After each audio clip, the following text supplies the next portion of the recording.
नेपाली लोक तथा दोहोरी गीत सङ्गीतसँग सम्बन्धित सम्पूर्ण स्रष्टा र सिर्जनाको संरक्षणका लागि निर्माण गरिएको तपाईँ अनि हामी सबैको आफ्नै कार्यक्रम लोक सिर्जना।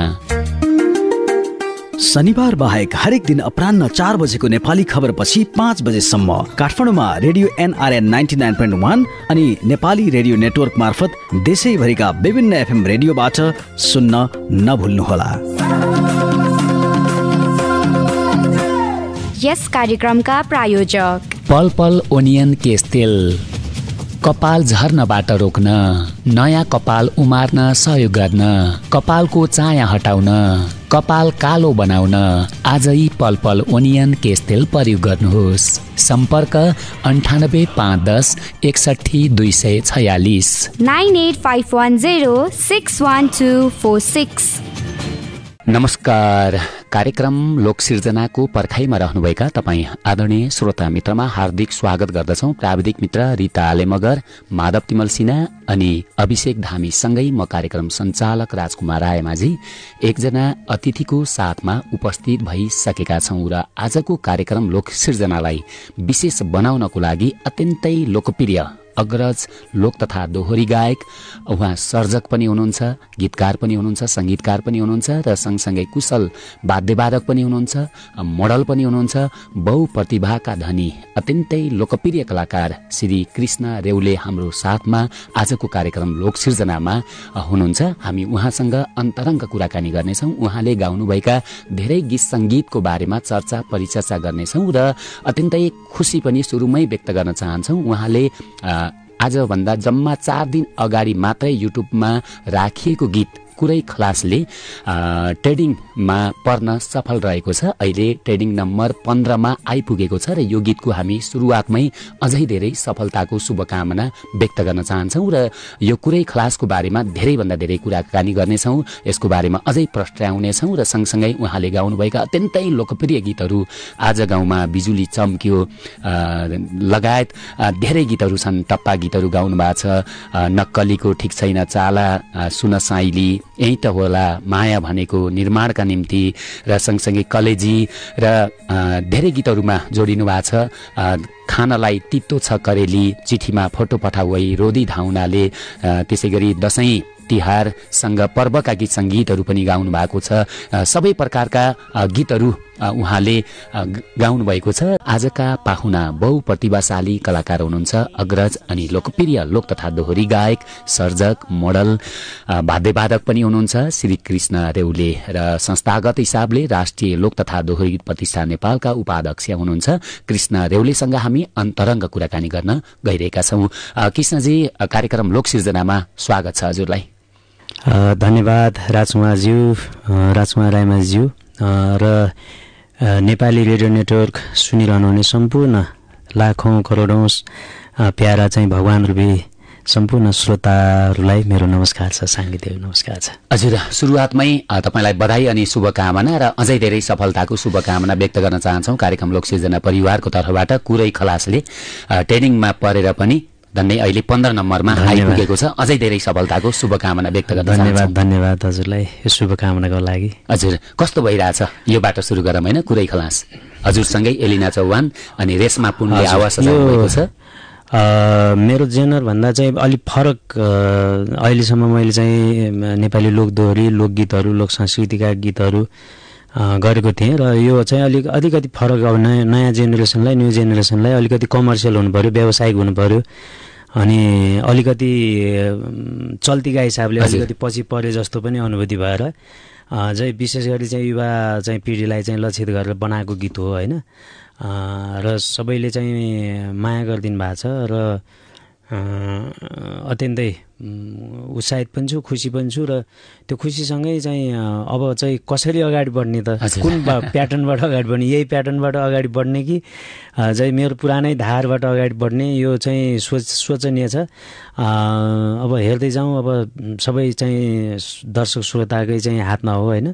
अब हामी कलाकार भनेको चाहिँ कलाकारका सिर्जनाहरू, कलाकारले सिर्जना गर्दा चाहिँ हरेक सिर्जनाहरू उत्तिकै आफ्नो सन्तानसरी चाहिँ माया गरेर, राम्रो मानेर, राम्रो लागेर गर्ने नै हो होइन। कुनै सिर्जनालाई माया गरिदिनुहुन्छ, कुनै सिर्जनालाई माया पाउँदैनन्, त्यो चाहिँ नितान्त भगवानहरूपछि दर्शक श्रोताहरूकै हातमा हो होइन। हेरौँ अहिले चाहिँ राम्रो भइरहेछ, खुसी नै छु।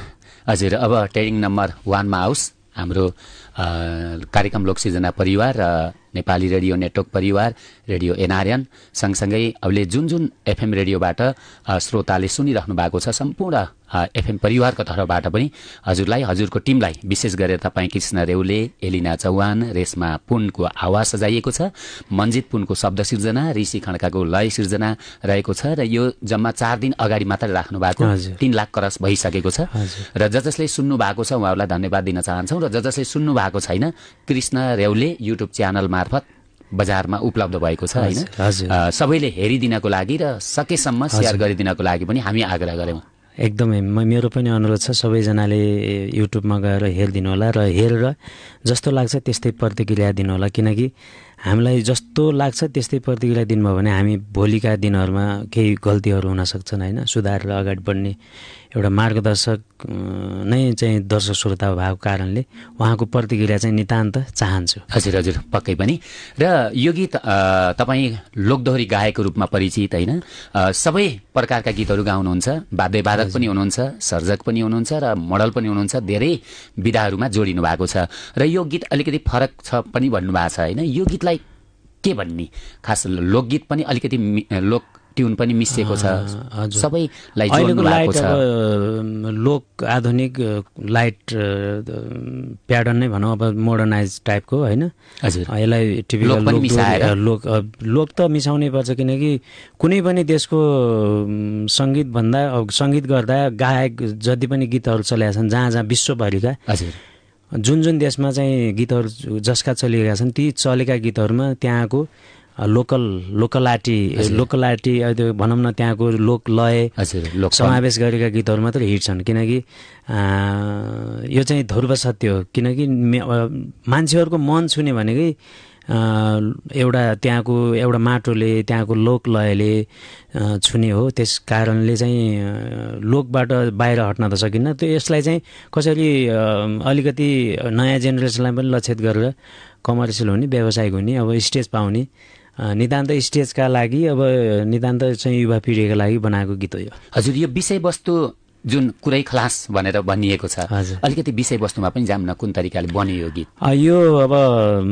विशेष गरी बनाएको त अब लेख्ने अब मेन चाहिँ रचनाकार अब हाम्रो मन्जित पुन हुनुहुन्छ होइन, उहाँले लेखेको गीत। उहाँले चाहिँ मैले यसो गुनगुनाइरहेको थिएँ, म दाङको बाटो भन्ने बनाइरहेको थियो। अब दाङको बाटो सुन्दैनन् सर, झ्याङको बाटो सुन्छन्। अब यो जमानै चेन्ज भइसक्यो यो युवा जेनेरेसन भनेर उहाँले चाहिँ यसरी जिस्काउनु भएको थियो। ल त्यही अनुसारले म गराउँछु भनेर उहाँले चाहिँ त्यो सोचले चाहिँ गर्नुभएको जस्तो लाग्छ होइन। र त्यसको फलस्वरूप अब मेरो चाहिँ यत्रा गीत गाएँ, 26 वर्ष भयो गीत गाउन लागेको। मैले मेरो पहिलोचोटि यो ट्रेन्डिङमा परेको छ होइन। भनेपछि आफ्नै युट्युब च्यानलबाट कृष्ण रेउले भनेपछि यो चाहिँ के हो त, साँच्चीकै यो चेन्ज भएको त जमाना, जेनेरेसन अथवा लय भनौँ न, गीत सङ्गीतको मोडालिटी साँच्चीकै चेन्ज भएको त, प्याटर्न चेन्ज भएको त भन्ने चाहिँ मलाई अहिले आभास भएको छ। हजुर हजुर, धेरै खुसी व्यक्त गर्नु भएको छ। एकदमै खुसी नै लाग्छ। अब आफ्ना सृजनाहरू चल्दा जति चाहिँ माटोका देशका लोकलयका गीत गाउँदा खुसी भइन्छ नि, त्यो अन्तरात्माका कुरा गर्दा चाहिँ होइन। यो चाहिँ अब नितान्त व्यवसाय, मैले भनिहालेँ स्टेज व्यवसाय एउटा युवा जेनेरेसनलाई लक्षित गरेको गीत हो। त्योभन्दा मैले चाहिँ देशका गीतहरू, लोकलयका जुन माटोका भेगका गीतहरू, जुन क्षेत्रलाई प्रतिनिधित्व गर्ने लोकलयहरू हुन्छन् होइन, लोक संस्कृतिका, ती गीतहरू गाउँदा चाहिँ छुट्टै आनन्द हुन्छ। यो चाहिँ नितान्त यो व्यवसायिकका लागि हजुर हजुर व्यवसायिक गीतको रूपमा लिनुहुन्छ। र नाच्न पनि आफै प्रियङ्का कार्की लगायत धेरै लोकप्रिय कलाकारको साथमा तपाईँ आफै नाच्नु भएको छ? हजुर, नाच्ने कोसिस गरेको, अब पर्फेक्ट त छैन तैपनि यसो आफ्नो गीतमा अब अहिले गीत सुन्ने मात्र होइन, हेरिने पनि भएको कारणले, हेरिने कारणले पनि मान्छेहरू आफूलाई चिनाउन चाहन्छ होइन। अब त्यो कारणले अब नाच्न अलिअलि जान्ने मान्छे आफ्नो गीतमा नाचिदिउँ भनेर यसो नाच्ने प्रयास गरे हो। हजुर, निकै सफलता हासिल गरेको गीत सङ्गीतको रूपमा अहिले हामीले पाउँछौँ कुरै खलास। यो गीतको हामी धेरैभन्दा धेरै सफलताको शुभकामनासँगै एक टुका हामी यो बिचमा सुनौँ। हामी ओरिजिनल गीत त हामी केही छिनमा सुनाउनेछौँ। हजुर हजुर हजुर हुन्छ, सानो अंश यहाँलाई सुनाउन चाहन्छु। ढुक्क हुन तिम्रो बाउले पार्ने छैनन् फेला, सिसी क्यामेरा अफ गराइमा आएको बेला, देऊ मायाको कलास ल्याङ्न गर माया, ल्याङ्न गर माया, मन भए माया गर, नत्र कुरै खलास, नत्र कुरै खलास, नत्र कुरै खलास, नत्र कुरै खलास। हजुर, धेरै धेरै धन्यवाद छ। कुरै खलास सबैलाई हेर्नको लागि सुन्नको लागि पनि आग्रह गर्दै अब हामी लोकसिर्जनाको फर्मेट अनुसार अगाडि बढौँ। बाल्यकाल कहाँ बिताउनु भयो, कस्तो रह्यो छोटकरीमा? बाल्यकाल त आफ्नो भूगोल माटो सल्यान जिल्लाको पहाडी भेग, सल्यान जिल्लाको साबिकको खलङ्गा गाविस, अहिलेको शारदा नगरपालिका वडा नम्बर 1 चैबाङ शान्तिनगर भन्छ होइन हाम्रो ठाउँलाई। त्यही नै अब उकाली ओह्राली धुलो माटो, स्कुले जीवन होइन। एउटा किसानको छोरो, गाउँमा अब खरको छानो भएको घरमा हुर्केको। हाम्रा बाहरूले अब खेती लाउनुहुन्थ्यो, खेती अब घरमा जे फल्छ त्यही खाने, स्कुल जाने, अब साँझ बिहान चाहिँ घरको काम गर्ने, अलिअलि बाआमालाई सघाउने, त्यसरी नै बित्यो। अब त्यही गाउँघरको धुलो माटो उकाली ओह्राली, अब त्यहाँ भइपरि आउने पौराणिक चाहिँ चाडपर्वहरू, दसैँ तिहार होइन। अब बिहे सत्यनारायणको पूजामा नाच हेर्न जाने, अनि त्यसरी नै नाच्न गाउन सिक्यौँ हामीले। हजुर, स्कुले अवस्थामा स्कुलमा कतिको सहभागिता जनाउनु? एकदमै स्कुले जीवनमा चाहिँ अत्यन्तै स्कुलव्यापी, जिल्लाव्यापी जिल्ला स्तरीय प्रतियोगितामा चाहिँ स्कुलको प्रतिनिधित्व गरेँ। मैले चाहिँ दुई भएमा गीतमा पनि नाचमा पनि भाग लिन्थेँ, र अब केही पोजिसन पनि आउँथ्यो। गुरुहरूले चाहिँ प्रेरणा दिनुहुन्थ्यो, र चाहिँ हाम्रो आमालाई चाहिँ छिमेकीहरूले, अझ अब गाउँमा हुन्छ नि छिमेकी, तेरो छोरो यदि कलाकार भयो भने त ठिकै होला, अब अरू त के गरेर खाला र भन्ने चाहिँ कुरा पनि काट्नुहुन्थ्यो होइन। जो सानैदेखि कलाकार बन्ने लक्षण र कलाकारीमा अभिरुचि एकदमै थियो नै होइन। त्यही इच्छा शक्तिले जितेर नै यो क्षेत्रमा प्रेरित गरेर म यो क्षेत्रमा छु, र यो क्षेत्रमा भने जस्तो सोचे जस्तो अब जीवन छैन, अब सोचे जस्तो देशको अवस्था पनि छैन। धेरै कलाकारहरू, हाम्रै साथी सर्कलहरू चाहिँ धेरै विदेशमा पलायन हुनुभएको छ, धेरै चाहिँ यो क्षेत्र छोडेर व्यवसाय अन्य पेसामा हुनुहुन्छ। तर म चाहिँ किन म धेरै देशमा गएर पनि म विदेशमा चाहिँ पलायन हुन सकिनँ, र मनले मान्दैन, र नितान्त राष्ट्र प्रेम र गीत सङ्गीतको मायाले चाहिँ देशमै बाँच्न पाऊँ, अझै बाहिर चाहिँ बस्ने गरी जान नपरोस् भन्ने चाहिँ कामना गर्छु हरेक दिन साँझ बिहान भगवानसँग। साँच्चीकै नेपाल सुन्दर छ, भूगोलका हिसाबले, संस्कृतिको हिसाबले, भावनाका हिसाबले र समाजका हिसाबले अत्यन्तै मिलेको समाज। अनि साँच्चीकै विदेशीहरू पनि आउँछन्, लोभिन्छन् होइन। हाम्रो भावना भएको देश हो, भावनाले बाँचेको देश हो। त्यसैले चाहिँ यो देशलाई, यति सुन्दर देशलाई चाहिँ, यति सुन्दर प्रकृतिलाई चाहिँ देश बनाउने नेताहरूले देश बनाइदिए अझ कस्तो हुन्थ्यो होला भन्ने एउटा चिन्ताले र आशाले र गीत सङ्गीतको मायाले यो देशमै अझै रुमल्लिएर यो गीत सङ्गीतमै चाहिँ सङ्घर्ष गर्दैछु, लागिरहनु भएको छ। नेपाली गीत सङ्गीतको फाँटमा दौडिरहनु भएको छ। अब तपाईँ नेपाली गीत सङ्गीतको फाँटमा झन्नै 26 वर्ष भइसक्यो भनेर सुरुवातमै जानकारी गराइसक्नु भएको छ होइन। तपाईँको सल्यानदेखि काठमाडौँको यात्रा कसरी तय गर्नुभयो र नेपाली गीत सङ्गीतमा औपचारिक रूपमा कसरी जोडिनु भयो? अहिले जस्तो सजिलो त थिएन त्यतिखेर। एउटा सञ्चार माध्यमको माध्यम भनेको एउटा रेडियो नेपाल थियो, एउटा नेपाल टेलिभिजन भन्ने थियो होइन। त्यति मात्रै थियो, र कलाकार बन्नुपर्छ भनेपछि रेडियो नेपालमा 16 पास गर्नुपर्छ, रेडियो नेपालमा गीत गाउन जानुपर्छ। इभन त्यहाँ त्यतिखेर चौतारी कार्यक्रम भन्ने एकदमै चाहिँ लोकप्रिय थियो होइन रेडियो नेपालमा। त्यसमा त मैले 2052 सालमा आएर गीत गाए जस्तो लाग्छ होइन, युक्त गुरुङ र पाण्डव सुनवार दाइको त्यो कार्यक्रममा। अनि 2052 साल, हजुर। अनि त्यतिखेर म 8 कक्षा भनौँ, त्यस्तै 8 कक्षामा पढ्थेँ होला। अनि म बस्ने गरी आएको चाहिँ, म नितान्त कलाकार बन्ने सपना बोकेर चाहिँ मलाई घरबाट पैसा टन्न ल्याएर काठमाडौँमा डेरा गरेर बसेको होइन। म कलाकार बन्ने एउटा भूत थियो मनभित्र। अनि म चाहिँ एसएलसी 2055 सालमा एसएलसी दिने बित्तिकै एसएलसी परीक्षा सकेर म काठमाडौँ हिँडेको अनि काठमाडौँ आएर बाँच्न त पर्यो।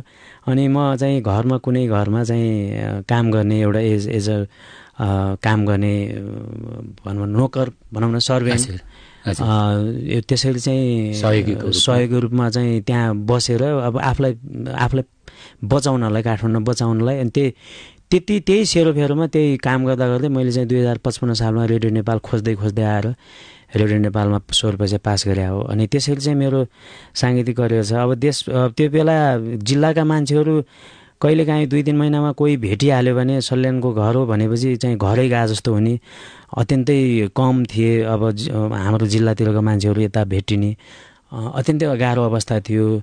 त्यही माथि यो सहरमा लोकगीत गाउनेहरूलाई हेको दृष्टिले हेर्ने अनि अत्यन्तै कठिन थियो। भनौँ चलेका कलाकारहरूलाई त कठिन थियो। हामी त भर्खरै बामे सर्दै गरेको अनि रेडियो नेपालमा गीत गाएपछि चाहिँ गायक कलाकार भइन्छ भन्ने एउटा भूत थियो। अनि त्यहाँ चाहिँ कसरी पुग्न सकिन्छ भन्ने सङ्घर्षले नै यो क्षेत्रमा प्रेरित गरे हो। र त्यसरी नै काठमाडौँको गल्ली गल्लीमा एक्लै आउनु भएको थियो। एक्लै आएर अनि म त्यसरी चाहिँ बस्या हो। त्यसरी पैसा अलिअलि लिएर हजुर। अनि त्यसपछि त्यसको केही अन्तरालपछि मलाई याद छ त्यो भएर चाहिँ आमा मलाई महान लाग्छ होइन। आमा कसैको आमाले चाहिँ छोरा सन्तानको चाहिँ कुभलो चाहनुहुन्छ जस्तो लाग्दैन। त्यसैले मैले चाहिँ गीत गर्छु आमा, म गीत अब आएर यहाँ 16 बजे पनि पास गरिसकेँ, गीत गाउँछु, गीत गर्छु। अनि गीत गर्नलाई त पैसा चाहिन्छ भनेपछि आमाले मलाई त्यतिखेर खेतै बेचेर पैसा पठाउनु भएको थियो होइन। त्यो चाहिँ अझै मलाई एकदमै ताजा छ। कति सालमा? 55 सालमा त तपाईँले रेडियो नेपालमा 58 सालको कुरा हो जस्तो लाग्छ मलाई। आमाले खेत बेचेर पठाएको चाहिँ होइन। कति पैसा पठाउनु भएको थियो त्यतिखेर? अब त्यतिखेर 30-35 हजार। अब त्यतिखेर 30-35 हजारमा त हजुरको यहाँ अब 57-58मा त हजुरको रिङ रोड बाहिर त घडी ल्याउँथ्यो 50,000 60 हजारमा त होइन। त्यतिखेरको कुरा हो। अनि आमाले चाहिँ त्यसरी चाहिँ छोराको लागि खेतै बेचेर पठाएको स्मरण पनि गर्न चाहन्छु। त्यो पैसाबाट तपाईँको औपचारिक रूपमा गायन यात्रा त्यही हजुर सुरु भयो। हजुर। कुन गीत थियो पहिलो गीत? जुन गीत आमाले पठाएको पैसा? त्यो एल्बममा चाहिँ 4-5वटा गीत थिए। त्यो गीतमध्ये एउटा चाहिँ खानालाई तितो चकरेली भन्ने अत्यन्तै रुचाइएको गीत। हजुर। हाम्रोतिर चाहिँ राम्रै चल्यायो, झ्याउरे भट्याउने टाइपको। त्यो गीत मेरो पहिलो चाहिँ एल्बममा रेकर्डेड गरेको गीत थियो। रेडियो नेपालमा त मैले 2056-55 सालमा 16 पछि अनि 56 सालमा रेडियो नेपालमा मैले लोकगीत प्रतियोगिता हुन्थ्यो फागुन साहित्य प्रजातन्त्र दिवसको उपलक्ष्यमा। त्यसमा चाहिँ मैले गाएको गीत सर्वोत्कृष्ट भएको थियो 56मा। अनि 57मा चाहिँ त्यही लोकगीत प्रतियोगितामा म सेकेन्ड भएको थिएँ। अनि सेकेन्ड स्थान सर्वोत्कृष्ट, सेकेन्ड प्रथम, द्वितीय, तेस्रो हुनेदेखिले टप 10 भित्रकालाई चाहिँ 16 पछि मान्यता पनि दिन्थ्यो र टप 10 भित्रका गीतहरू रेडियो नेपालले रेकर्ड पनि गरिदिन्थ्यो। त्यो भित्रको कुरा चाहिँ अब त्यो बेला मेरा पहिला गीतहरू चाहिँ पहिला रेकर्ड भएका गीतहरू चाहिँ त्यो भयो। व्यावसायिक रूपमा बाहिर चाहिँ रेकर्ड गरेर स्टुडियोमा रेकर्ड गरेर एल्बम गरेको चाहिँ त्यो खानालाई तितो चकरेली। त्यो गीतले निकै माया पनि प्राप्त गर्नुभयो। हजुर। जसले गर्दाखेरि अहिलेसम्म नेपाली गीत सङ्गीतमा छाइरहनु भएको छ। त्यो गीतको एक हरफ हामी सुन्छौँ। पुरानो सम्झना जस्तै जुन बेला म सङ्घर्ष गर्दै थिएँ, आमाले खेत बेचेर पठाएको त्यो गीत यहाँहरू सबैको लागि सम्झना स्वरूप।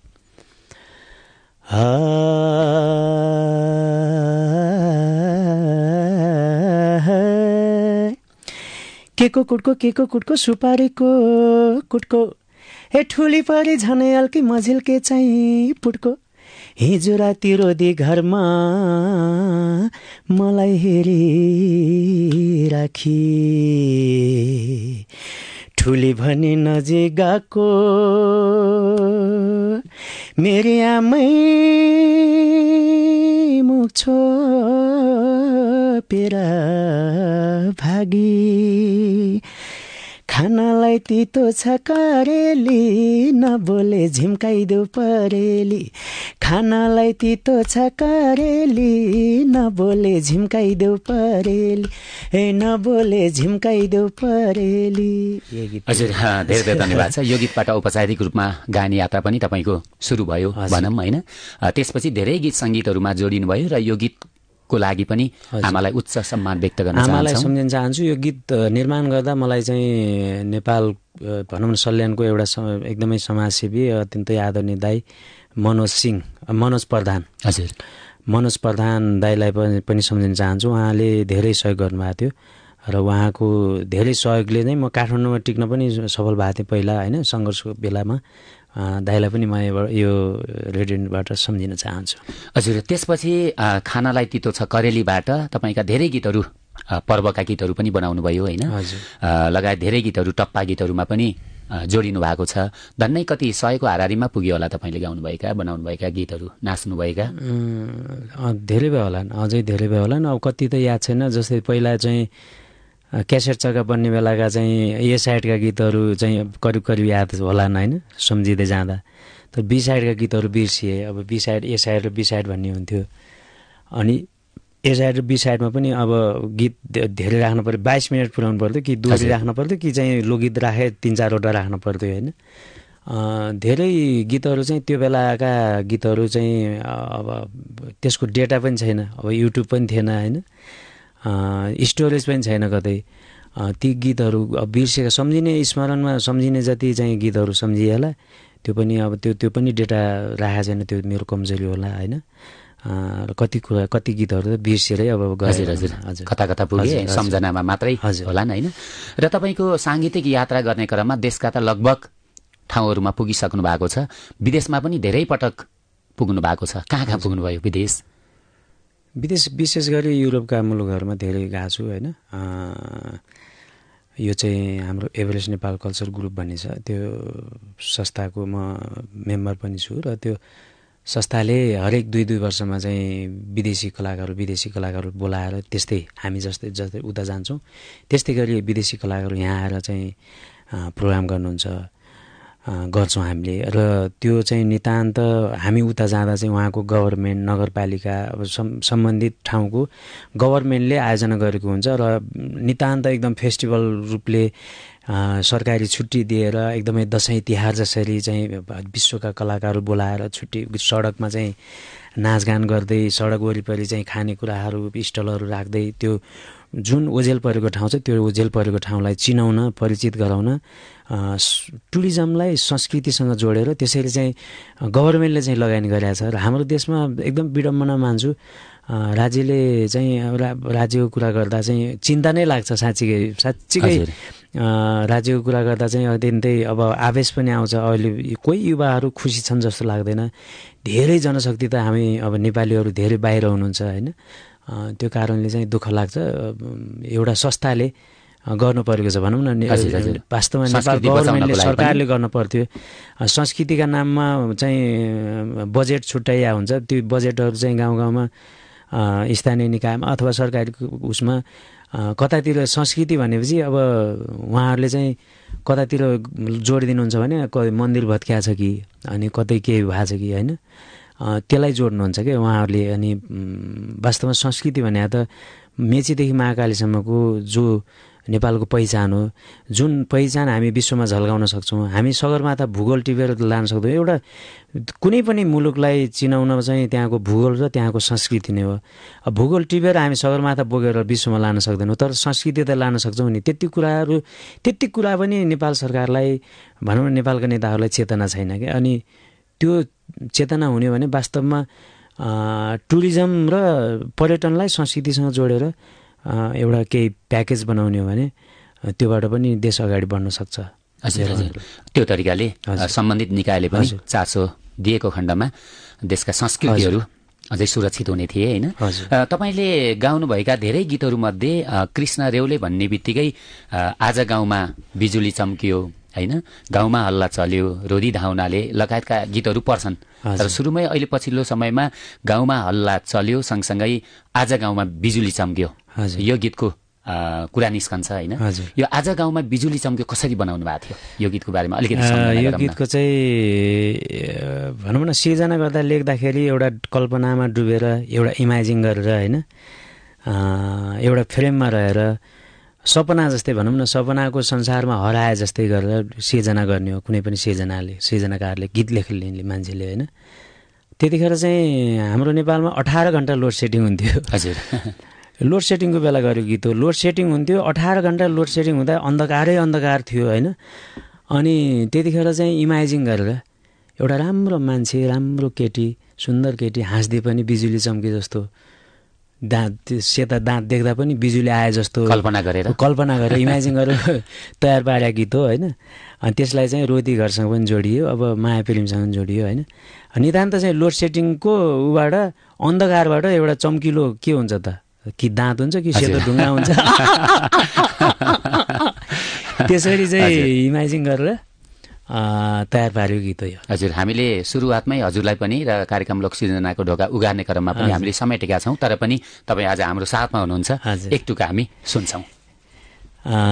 सबैलाई यो गीत सम्झना स्वरूप होइन। हे हा हा हा रूप हेऱ्यो रूपै बल्ने,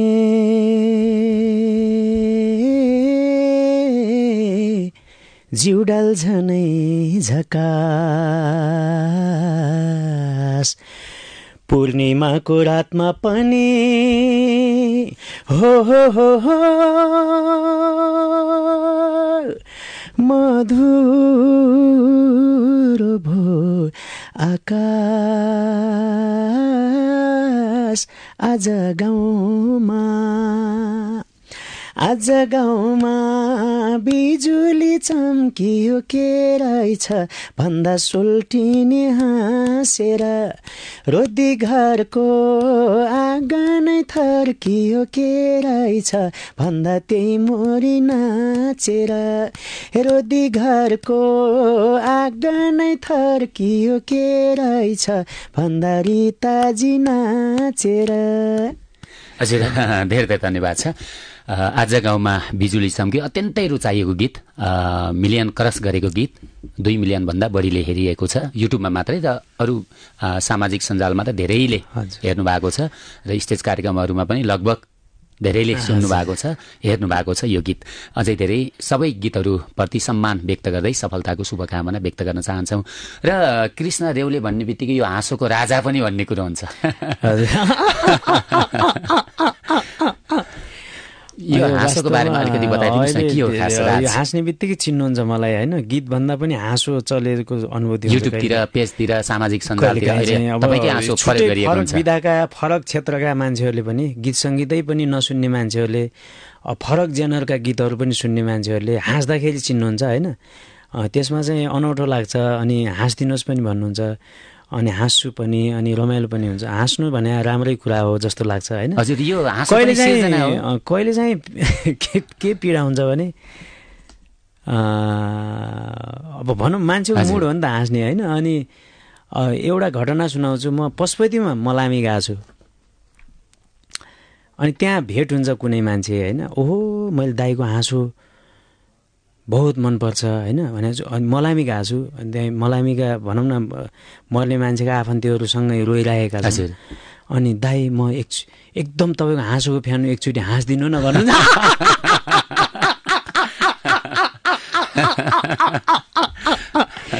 त्यतिखेर चाहिँ अब कसरी हाँस्ने होइन, मान्छेहरू रोइरहेको छ, अब इन्भाइरोमेन्ट एकदमै सिरियस छ, आफूलाई पनि पीडा छ थोरै, अनि त्यस्तो अनुरोध गर्नुहुन्छ। त्यतिखेर चाहिँ कस्तो कस्तो लाग्छ, यो हाँसेर गल्ती गरेँ त्यही नै। अब यो मैले चाहिँ मेरो फरक हाँसो थियो, हाँस्ने नर्मलै भनौँ न।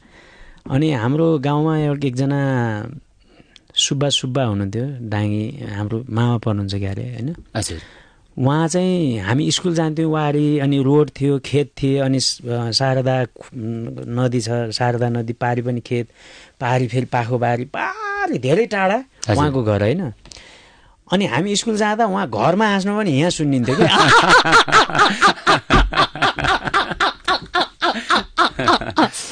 अनि हाम्रोतिर त बड्डा भन्छन् के अरे होइन। अनि तिनी बड्डा यस्तै हाँस्छन् यार भनेर मैले तिनी बड्डाको हाँसो सिको गर्न लगाएँ होइन। अनि हाँसो सिको गर्न लगाएपछि भगभगाउनेको चाहिँ सिको गरेर पनि भगभगाउने हुन्छ मान्छे, त्यस्तै मेरो हाँसो बिर्सेँ। अनि पछि चाहिँ यो बिचको हाँसो हो कि उहाँको जस्तो डिट्टो पनि भएन होइन, बीचबाट गयो मेरो हाँसोको उत्पत्ति चाहिँ त्यसरी त्यही नै हो। हजुर त्यसरी युट्युबमा पनि राख्नु भएको थियो क्यारे, सिआरबिटीमा पनि पछि साथीहरूले राखौँ भनेर पछि चलिसकेपछि गर्नुभएको हो साथीहरूको। हजुर अहिले कृष्ण रेउले भन्ने बित्तिकै हाँसोको राजा पनि भन्ने गरिन्छ, सँगसँगै गीत सङ्गीतमा अत्यन्तै पूर्ण कलाकारको रूपमा पनि परिचित हुनुहुन्छ र जुन तरिकाले गीत सङ्गीतमा लागिरहनु भएको छ, गीतहरूले चर्चा कमाइरहेका छन्, त्यही अनुसारको आर्थिक पाटोबाट कतिको सन्तुष्टि हुनुहुन्छ?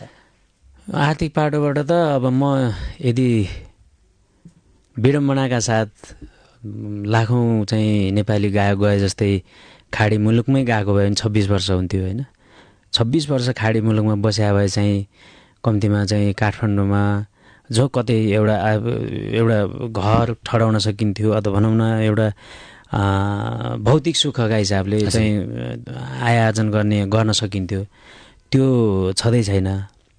आर्थिक कुराले भने जस्तो सोचे जस्तो सफलता छँदै छैन र हुँदैन भन्ने पनि होइन। कलाकारितामै गरेर चाहिँ एकदमै सम्पन्न भएका कलाकारहरू पनि धेरै छन् हाम्रो समाजमा। दुई पाटो हुन्छ अब कमर्सियल, त्यही भएर म अब व्यावसायिक हुन खोज्दैछु, किनकि समयले पनि अब नेटो काट्दैछ। अब मैले सोचिनँ भने कि विदेश जान पऱ्यो कि विदेशै पलायन हुनु पऱ्यो, अरू साथीभाइ भए जस्तै कि त यो गीत सङ्गीत हामीले जानेको होइन। अब गीत सङ्गीतलाई कसरी व्यावसायिक बनाउनु त, कसरी स्टेजमा छाउने त, कसरी चाहिँ सबैको मनमा चिनिने त। अब चिनेपछि अब बल्ल चाहिँ आर्थिक पाटो पनि सुधार हुन्छ, देश विदेशमा कार्यक्रम बोलाउँछन् होइन। अनि त्यसरी चाहिँ हुने हो। त्यस कारणले चाहिँ म अहिले आत्तिएर अलिकति चिन्तित भएर चाहिँ अब कमर्सियल गीत पनि गर्नु पर्यो, व्यावसायिक हिसाबले पनि अगाडि बढ्नु पर्यो भनेर लाग्ने कोसिस गरिरहेको छु होइन। र नितान्त दर्शक श्रोताको चाहिँ माया र त्योभन्दा पनि अझ धेरै चाहिँ हामी अब विदेशमा पनि गएका छौँ, विदेशमा बस्ने नेपालीहरूको व्यस्तता, उहाँहरूको सेड्युल, बिजी काम गर्ने सेड्युल हेर्दा उहाँहरूलाई फुर्सदै छैन क्या, फुर्सदै छैन। अनि खालि काम काम काम काम, श्रीमती हुनुहुन्छ भने पनि हप्ता दिनमा भेट हुने टाइपको होइन। अनि गर्लफ्रेन्डलाई भनौँ न यतातिर गर्लफ्रेन्डले कुनै संजोग मिलाएर डेटिङ गए जस्तो टाइपको श्रीमती पनि त्यसरी भेट्न पर्ने अवस्था। अनि त्यो व्यस्तताले कमाएको पैसो र गीत सङ्गीतमा चाहिँ दर्शक श्रोताको मायाले अब जिन्दिन अब भनौँ न चलेको छ जिन्दगी होइन। त्यो कुराले चाहिँ देश छोड्न मन नलागेको खास। अब देशको एउटा केही भइजाला कि हाम्रै भनौँ न हाम्रै जेनेरेसनमा हाम्रै यो जीवनमा धेरैवटा परिवर्तन भयो नि त। राजतन्त्र थियो, पञ्चायत थियो, गणतन्त्र भयो होइन। केही होला कि केही भइजान्छ कि होइन। परिवर्तनसँगै आशा त हुन्छ नि कमसेकम देशप्रति अनि राज्यप्रति आशा गर्ने, आस्था राख्ने मान्छेहरूलाई, जनताहरूलाई होइन आस्था हुन्छ। र अहिले चाहिँ आशाबाट निराशामा परिणत भएका छौँ सबै। भनौँ न म जस्तै धेरै नेपालीहरू निराशा चाहिँ हुनुहुन्छ जस्तो लाग्छ मलाई। त्यही भएर अब नितान्त कि चाहिँ देश बनाउनै पर्छ नेताहरूले, कि गरे कि मर हो कि आफूले बनाउनु पर्यो होइन।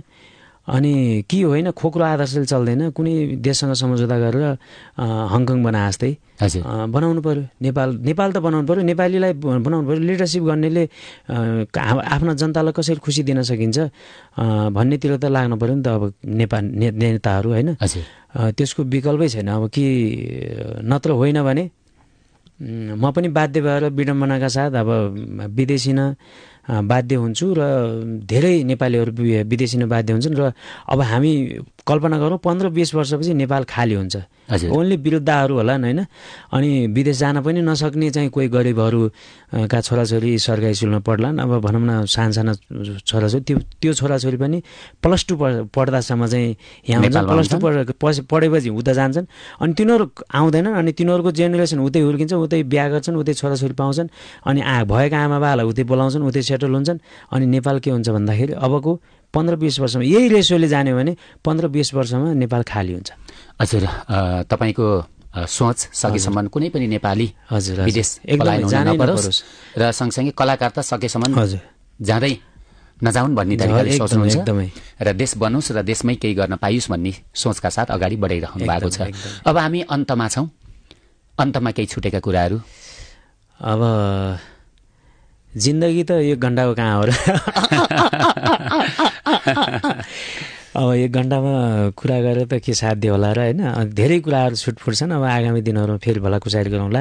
यो गीत सङ्गीतको भिडमा एउटा कृष्ण रेउले भन्ने मान्छे पनि छ। सबै श्रोता दर्शक भगवानहरूले माया गरिदिनु होला। र अहिले पछिल्लो समय चाहिँ मैले गरेको गीत कुरै खलास भन्ने गीत बजारमा आएको छ, यसलाई माया गरिदिनु होला। र यो मेरा गुम्सिएका आवाजहरूलाई, थोरै मेरा विचारहरूलाई चाहिँ देश विदेश अब रेडियो नेटवर्कबाट चाहिँ जताततै देशैभरि छरिएर चाहिँ सबैको कानमा पुर्याइदिनु भएकोमा चाहिँ नेपाली रेडियो नेटवर्क, विशेष गरी लोक सिर्जना कार्यक्रम र विशेष गरी हाम्रो राजकुमार सरलाई चाहिँ धेरै धेरै धन्यवाद दिन चाहन्छु। यस्तै अवसर आगामी दिनमा पनि पाऊँ र यस्तै माया पाऊँ। अब सबैको साथ सपोर्ट को आवश्यकता छ। त्यो साथ सपोर्ट नै मेरो लागि ऊर्जा हुन्छ र त्यही ऊर्जाले अगाडि बढ्ने हो, त्यति भन्न चाहन्छु। हजुर, समय दिनुभयो र तपाईँले जुन पछिल्लो समयमा आएको यो गीत छ कुरै खलासको अझै धेरै सफलताको शुभकामना व्यक्त गर्दै हजुरको अगाडि जाने बेलामा होइन पल पल अनियन हेयर ओइल छ, हजुरले ग्रहण गर्नु होला। कपालसँग सम्बन्धित कपाल त राम्रै छ, अझै राम्रो बनाउनलाई अनियन तेल चाहिँ प्याजबाट बनेको रहेछ। यो चाहिँ नेपालको प्रोडक्ट। वास्तवमा म राष्ट्रियताले चाहिँ भरिपूर्ण ओतप्रोत मान्छे हो। नेपालको प्रोडक्टलाई चाहिँ ब्रान्डेड गर्नुपर्छ, विश्वमा पुर्याउनुपर्छ। र यो तेल चाहिँ तेलको लागि, यो उपहारको लागि चाहिँ अनियन हेयर ओइल परिवारलाई चाहिँ धेरै धेरै धन्यवाद दिन चाहन्छु। सबैले अनियन हेयर ओइल तेल चाहिँ युज गर्नु होला, कपालमा लाउनु होला र राम्रो बन्नु होला। र नेपाली प्रोडक्ट हो र त्यसमा पनि राम्रो हो। हजुर, फेरि पनि धन्यवाद दिँदै अहिले हामी छुट्टिन्छौँ। धन्यवाद। नेपाली लोक तथा दोहोरी गीत सङ्गीतसँग सम्बन्धित सम्पूर्ण स्रष्टा र सिर्जनाको संरक्षणका लागि निर्माण गरिएको तपाईँ अनि हामी सबैको आफ्नै कार्यक्रम लोक सिर्जना।